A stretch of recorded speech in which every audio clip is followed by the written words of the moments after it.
Hello and welcome. Today we're going to do something a little different. We're going to slow things down for a really calm and focused vocabulary lesson. We'll explore 20 key terms together, and the idea is to give you the time to really let each one sink in. So why don't you find a comfortable spot and let's get started. I want you to think of this as more of a personal tutoring session, just you and me.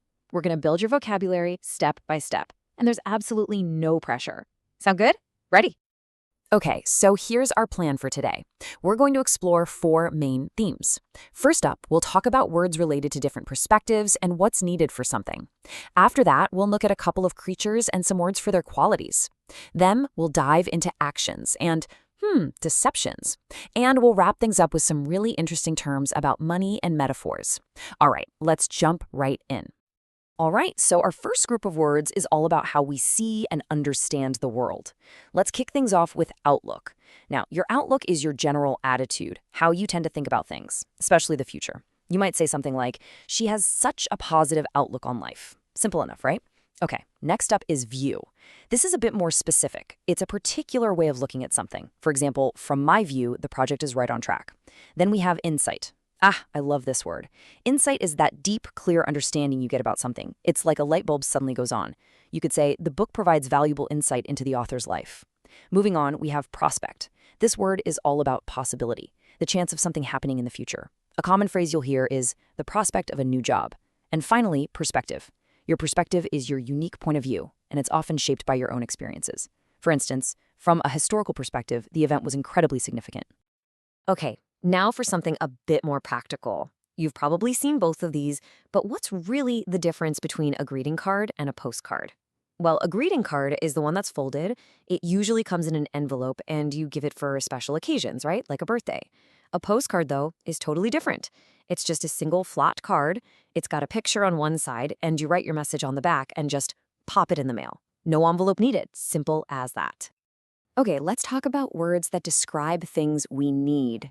A requirement is a pretty general word for something that's needed, but a prerequisite or a precondition, those are more specific. They're about something you must have or do before something else can happen. A great example is a bachelor's degree is a prerequisite for this master's program. See, you need one before you can get the other. Now, the word essential is even stronger. It means something is absolutely 100% necessary, like water is essential for survival. You just can't live without it. All right, let's shift gears and look at a few money-related terms. First up is pot. A pot is basically a shared fund of money that a group of people contribute to for a specific reason. For example, you might hear, everyone chipped in for the coffee pot at work. Now, debt. Debt is simply money that you owe to someone else. You could say, he's working hard to pay off his student debt. And that brings us to debtor. A debtor is the person who owes the money. So it's pretty simple. A debtor is the person who has a debt. So there are lots of different ways to meet or deal with something, right? Let's explore a few. If you encounter or come across someone, that means you meet them totally by chance, unexpectedly. Like, I came across an old friend at the supermarket. But to confront someone, that's a whole different story. That means you face them directly, and it's usually about a problem or something negative. For instance, she decided to confront her boss about the unfair treatment. See the difference? And finally, the word face is more of a general term. It just means to deal with a situation head-on.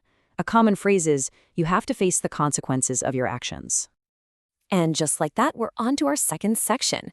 Let's start with a couple of small creatures you might find out in the garden, a slug and a snail. Now, they look really similar, but there's one really big difference. Can you guess what it is?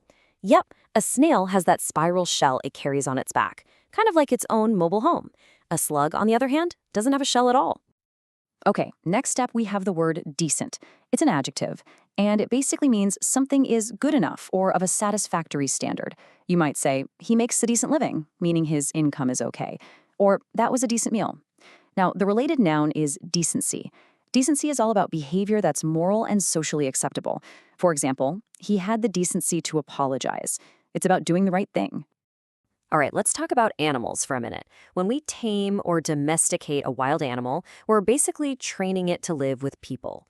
The opposite of tame is savage. Savage means wild, uncontrolled, and sometimes violent. So you could say a lion living in the jungle is savage, but your cat curled up on the sofa is domesticated. So, how do we talk about adding something to something else? Well, it depends on the context. If you're sending an actual physical letter and you put a photo inside the envelope, you would say you enclose the photo. But if you're sending an email with a digital file, you attach it. And then there's include, which is the most general word of the three. It just means to make something part of a larger whole. For example, a form might say, please include your address. Okay, this is a really good one because these two words sound so similar but mean completely different things. Let's start with closure. Closure is a feeling. It's that sense of resolution you get after a really difficult experience ends. It's all emotional. Enclosure, on the other hand, is a physical place. It's an area that's sealed off or fenced in, like an animal enclosure at the zoo. So just remember, one is for your feelings, the other is for physical spaces. All right, time for our third section, and here we're going to explore a whole word family. The main verb is to deceive. To deceive someone means you deliberately make them believe something that isn't true. Some common synonyms you might hear are fool or mislead. Now, the noun form is deception. That's the act of deceiving. And the adjective is deceptive, which describes something that gives a misleading impression. For example, the advertisement was very deceptive.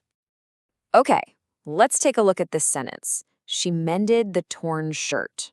The verb mend means to repair something that's broken or damaged, usually something physical like clothes or a fence. Now, there's a related word that sounds similar, amend. To amend something means to make small changes to it, but we usually use this for a text or a law. So you mend a shirt, but you amend a contract. See the difference? So here we have two different groups of synonyms. Let's tackle the first one, which is all about leaving something out. Words like accept, exclude, omit, and the phrase leave out all pretty much mean to not include something. For example, you could say, everyone is going to the party except for John. Easy enough. Now the second group is all about speed. You know these words, rapid, fast, and quick. They're very similar, but rapid is often used to describe a change or a process. For instance, you might talk about the rapid advancement of technology. Okay, let's look at three words we use to talk about spaces. A groove or a slot is a very specific thing.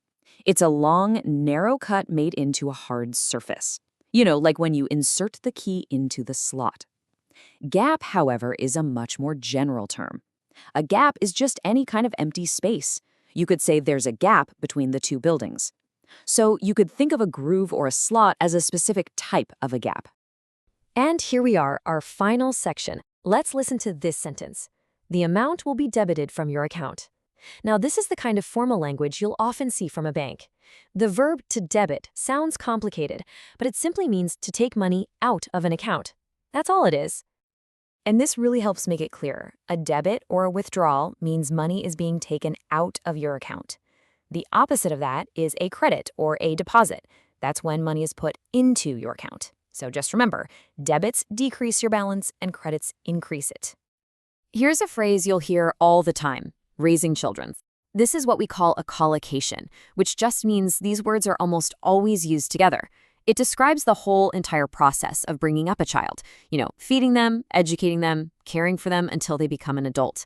It's interesting, right? We don't grow children like plants, we raise them.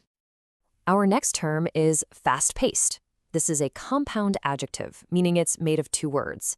We use it to describe something that's full of action and moves very quickly. You can talk about a fast-paced movie or a fast-paced lifestyle. A really common place you'll see this is in job descriptions. They often say they're looking for someone who can work in a fast-paced environment. So what exactly is a pillar? Well, in its most literal sense, a pillar is a tall, strong column, usually made of stone or metal, that holds up a building. Think of the giant pillars in front of an ancient Greek temple. It's a physical support structure. But that's not its only meaning. That's because pillar also has this really powerful metaphorical meaning. When we say something like, she is a pillar of the community, what we mean is that she's a person who is incredibly important, strong, and supportive for that group. She's a key person that everyone else relies on, just like a building relies on its pillars to stand. And here we are, our final word for today, oppose. To oppose something means you are actively against it. It's a bit stronger than just disagreeing. When you oppose something, you really want to try and stop it from happening. We almost always use it with a preposition to. For example, Many residents are opposed to the new construction project. And just like that, we've gone through our entire list of 20 new terms. I really hope this calm, slower approach has been helpful for you. Now, to make sure this all sticks, I have a little challenge for you. Which one of these new words will you try to use this week? Just pick one and make a point to use it in a sentence sometime soon. Thanks so much for joining me today.